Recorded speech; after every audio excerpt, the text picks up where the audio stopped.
Continue చేద్దాం, తర్వాత మళ్ళీ కంటిన్యూ చేద్దాం. రవి గారు ఒకసారి మహేష్ గారు, సో ఏంటి ఏం చెప్తారు, మీరేం చెప్తారు?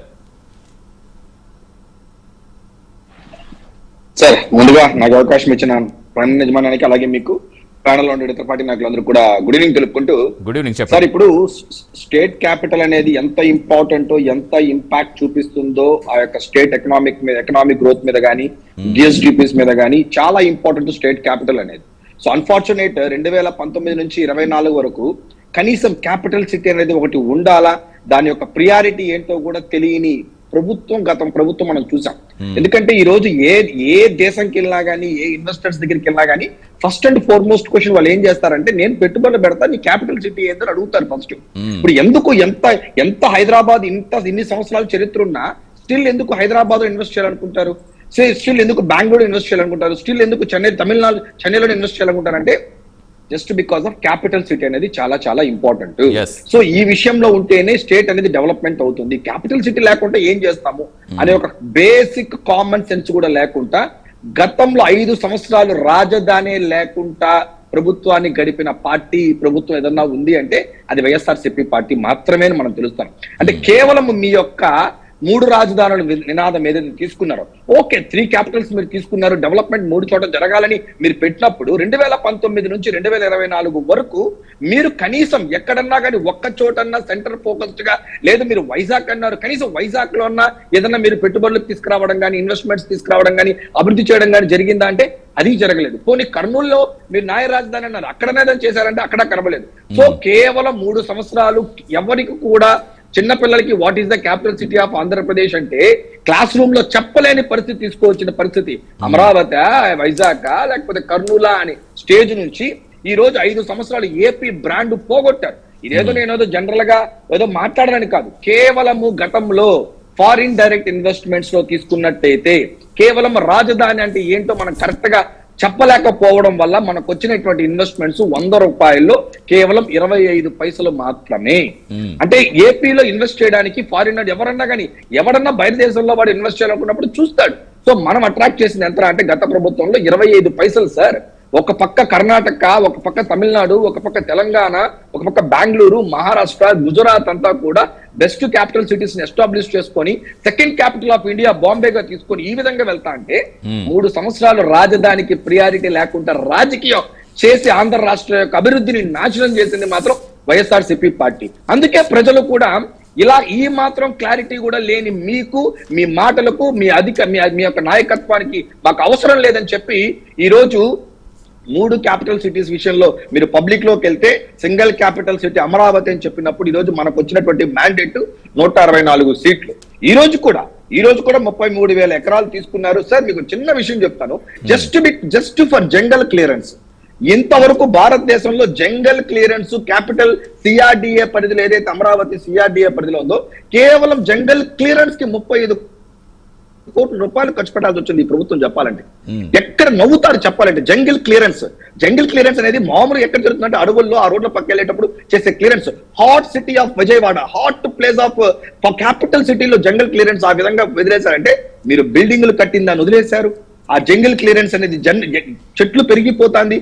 ఎవరన్నా చూస్తే కూడా ఇదా రాజధాని ఇచ్చి అనే స్టేజ్ తీసుకొచ్చారు మీరు. ఇన్ని స్టేజ్ నుంచి ఈ రోజు జంగిల్ క్లియరెన్స్ నుంచి బయటపడి తిరిగి మళ్ళా foreign direct investments, SIPB meetings particular గా ఏ ప్రాబ్లం లేదు సార్. వీళ్ళు ఎన్ని మాట్లాడినా ఈ రోజు ఏపీ బ్రాండింగ్ లో ముందుకెళ్తాది. ఎస్ఐపిబిలో కూడా మనం దాదాపు 5,74,000 కోట్ల రూపాయలు పెట్టుబడులు క్లియర్ చేశాం.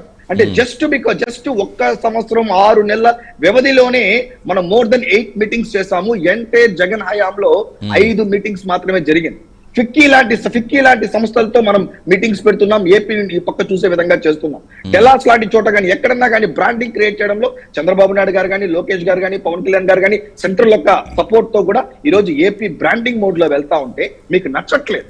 నేను ఊరికే బ్రాండింగ్ మోడ్ లో వెళ్తుందని చెప్పట్లేదు సార్. ఏ వైఎస్ఆర్సీపీ వాళ్ళకన్నా నా క్వశ్చన్ ఏంటంటే, మీరు 2023-24లో ఈ స్టేట్ లో మీకు ఉన్నటువంటి గ్రోత్ రేట్ ఎంత అంటే 7.99 లక్షల కోట్లు అయితే ఈ రోజు దాదాపు 6.18 క్రోర్స్ అయితే ఈ రోజు 7.99 దాకా వచ్చింది గ్రోత్ రేట్. సో జిఎస్టిపీస్ కూడా తీసుకున్నట్టయితే కూడా వాళ్ళతో పోల్చుకున్నట్టయితే మనకు జిఎస్టిపి మీకు 2023-24లో మనకు ఉన్నటువంటి జిఎస్డిపి అంటే Nagaland with 11.80 has highest GSDP growth rate, followed by Assam, Mizoram, Manipur and Orissa. Bottom of the 5 states, reverse order, Meghalaya, Karnataka, Puducherry, Bengal, Andhra Pradesh. కనీసం మనం భారతదేశంలో 2023-24లో జిఎస్డిపి తీసుకుంటే కింద నుంచి టాప్ బిలోలో ఉన్న దాంట్లో కూడా మనం రాలేకపోయినాం. బట్ ఈ రోజు మన గవర్నమెంట్ తీసుకున్నట్టయితే వీఆర్ ఇన్ 4th ప్లేస్. మనం ఈ రోజు ఇప్పుడు గతంలో వైసీపీ హయాంలో చూసుకుంటే విశాఖ, అమరావతి, కర్నూలు 3 రాజధానులుగా చేస్తామని చెప్పారు. ఇప్పుడు మహానగరాలుగా చంద్రబాబు గారు చెప్తుంది అమరావతి, విశాఖను వాణిజ్యంగా, అలాగే తిరుపతి ఎలాగా మనకి సాంస్కృతికంగా ఉంటుంది కాబట్టి అట్ ద సేమ్ టైం పరిపాలన రాజధానిగా అలాగే అమరావతి అలాగే రాజధానిగా ఉంటుంది. బట్ వాటితో పాటు వాటిని కూడా మనం సమతుల్యంగా అభివృద్ధి చేస్తే ఆటోమేటిక్గా ఆర్థిక పురోగతి సాధిస్తామని చెప్తున్నారు. అంటే దీనికి అన్ని పార్టీలు స్వాగతిస్తాయి అనుకోవచ్చా? సార్ 100%. ఇప్పుడు మీకు తమిళనాడు, చెన్నై ఉన్నప్పటికీ కూడా కోయంబత్తూరు కూడా ప్యారలల్ గా అంతే డెవలప్మెంట్ తీసుకుంటుంది. మీకు చెప్పాలంటే ఈ రోజు ఏమవుతుందంటే కోయంబత్తూరులో కూడా lands almost all companies, industries ఎక్కువ కూడా కోయంబత్తూరుకి దాటి, యూ డోంట్ బిలీవ్, ఈ రోజు హోసూర్ అనే ఒక పాయింట్ ఏదైతే బెంగళూరుకి ఒక 100 కిలోమీటర్స్ ఉంటుందో హోసూర్కి వచ్చింది. వన్స్ మనకు కానీ అమరావతి వైజాగ్ ఫిల్ అయింది అనుకోండి, ఇంకా ఇక్కడ ల్యాండ్స్ లేదు, ఇంకా పెట్టుబడులు పెట్టడానికి ఇక్కడ స్థలం లేదన్న చోట ఏమవుతుందంటే ఆటోమేటిక్ గా షిఫ్ట్ అనేది తీసుకుంటుంది. బట్ ఈ రోజు తమిళనాడు వాళ్ళు చేసినటువంటి క్లాసిక్ ఎగ్జాంపుల్, ప్యారలల్ గా చెన్నైతో పాటు వాళ్ళు కోయంబత్తూరు కూడా తీసుకొచ్చారు. కానీ ఎక్కడ కూడా వాళ్ళు 3 క్యాపిటల్స్, కోయంబత్తూరు కూడా ఒక క్యాపిటల్ అని చెప్పి ఎక్కడ మాట్లాడలేదు. సో ఈ ప్రాసెస్ లో క్యాపిటల్ చెన్నై ఇన్వెస్ట్మెంట్స్ వచ్చినప్పుడు ఏం చేస్తారు అంటే, మీకు ఇక్కడైతే ల్యాండ్ ప్రైస్ ఎంత ఉంటుంది, మీకు కావాలంటే కోయంబత్తూరులో ఇన్వెస్ట్ చేయండి, లేదంటే మీరు హోసూరులో ఇన్వెస్ట్ చేయండి కావాలంటే, మీకు ల్యాండ్ ప్రైజెస్ లో డిఫరెన్స్ వస్తున్నప్పుడు ఈ రోజు సార్ ఐటీ కంపెనీస్ బిల్డింగ్ పెట్టుకొని ఇంట్లో కూర్చొని పనిచేస్తున్నాం సార్. సో దానికి ఒక పర్టికులర్ ప్లేస్ అవసరం లేదు. బట్ వాళ్ళకి కావాల్సింది ఏంటంటే ఎవడు మాకు ల్యాండ్ ఇస్తాడు, ఎవడు మాకు బెనిఫిట్స్ ఇస్తారు. సో మొన్న కూడా తీసుకున్నాం, టీసీఎస్ కి సంథింగ్ 99 రూపీస్ కు ఎంతో మనం ల్యాండ్ కేటాయిస్తే దాన్ని కోర్టుకు వెళ్ళారు. సుప్రీంకోర్టు డైరెక్ట్ గా అనింది, రాష్ట్ర అభివృద్ధి కోసం కంపెనీస్ ముందుకు వచ్చేటప్పుడు అలాంటి తక్కువ ప్రైస్ అని చెప్పి మాట్లాడడం జరిగింది. So it's very clear. ఇది మన పక్క స్టేట్స్ తో ఈవెన్ మీరు బెంగళూరు తీసుకోండి. వాయిస్ మ్యూట్ లో పడింది. రవి గారు మీరు ఆన్సర్ తిరిగారు. ఒక్క నిమిషం రవి గారు ఆన్సర్ తిరిగారు. ఇందాక మీది వాయిస్ మ్యూట్ లో పడింది, టెక్నికల్ ఇష్యూ వచ్చినట్టు, అందుకని తీసుకున్నాం. మీరు ఈవెన్ బెంగళూరు కూడా మీకు సిటీకి దాటేసిన తర్వాత అవుట్స్కట్స్ లో ఈ రోజు డెవలప్మెంట్ స్టార్ట్ అయిపోయింది. సో ఆ విధంగా ఈ రోజు క్యాపిటల్ సిటీ అనేది అమరావతి అనేది ఎంటైర్ నేషన్ కి, ఎంటైర్ ప్రపంచానికి, భారతదేశం అన్ని రాష్ట్రాలకు కూడా చేయడానికి మనకు క్యాపిటల్ సిటీ ఖచ్చితంగా ఉండాలి.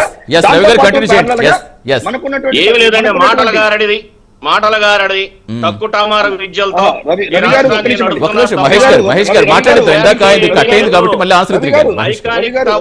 ఐకానిక్ టవర్సే వీళ్ళ అభివృద్ధికి గొప్ప నిదర్శనం. అలా కాదంటే ఇక్కడ రవి గారు, ఇక్కడ మనం జనరల్ గా ఆలోచించాల్సిన పార్టీలకు అతీతంగా రాష్ట్రానికి ఒక రాజధాని కావాలని ఇంకా ఎదురు చూడటం, ఇంకా ఎన్నాళ్ళు ఎదురు చూడాలంటారు? మీరు చెప్పండి.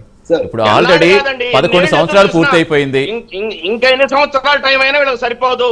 నీళ్లు దొట్టడానికి సరిపోదు. నిర్మాణం ఈ రోజు బాధపడుతున్నారు, సిగ్గుపడుతున్నారు. ఎవరు సిగ్గుపడుతున్నారు? మీరు సిగ్గుపడతారు, మీరు బాధపడతారు.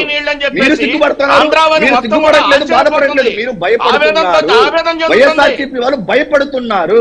అభివృద్ధి జరిగిపోతా ఉంది, అమరావతి వస్తుంది, పెట్టుబడులు వస్తుంది, ఎస్ఐబిబి క్లియరెన్స్ జరుగుతుంది, ఫారిన్ డైరెక్ట్ ఇన్వెస్ట్మెంట్ వస్తుంది, స్టీల్ ప్లాంట్ జరుగుతుంది.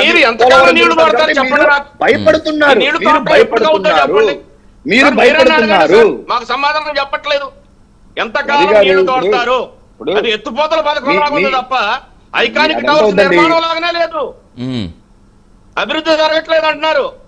పోర్టుల అభివృద్ధి, సచివాలయాల అభివృద్ధి ఏంటి? అభివృద్ధి ఏంటండి? ఈ రోజు సచివాలయాలు మీ నాయకులు కావాలని చెప్పి కట్టుకునిందే సచివాలయాలు.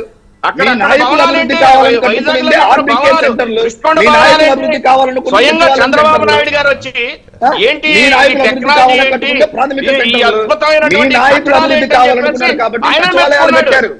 ఆశ్చర్యపోయాడు చంద్రబాబు నాయుడు గారు. మీరేంటి సార్? ఒక్క నిమిషం అంటే రవి గారు, ఇప్పుడు పరిపాలన వికేంద్రీకరణ వేరు, అభివృద్ధి వికేంద్రీకరణ వేరు. ఇప్పుడు రాష్ట్ర వ్యాప్తంగా ఈవేళ సరే, అప్పుడు మొన్న మీరు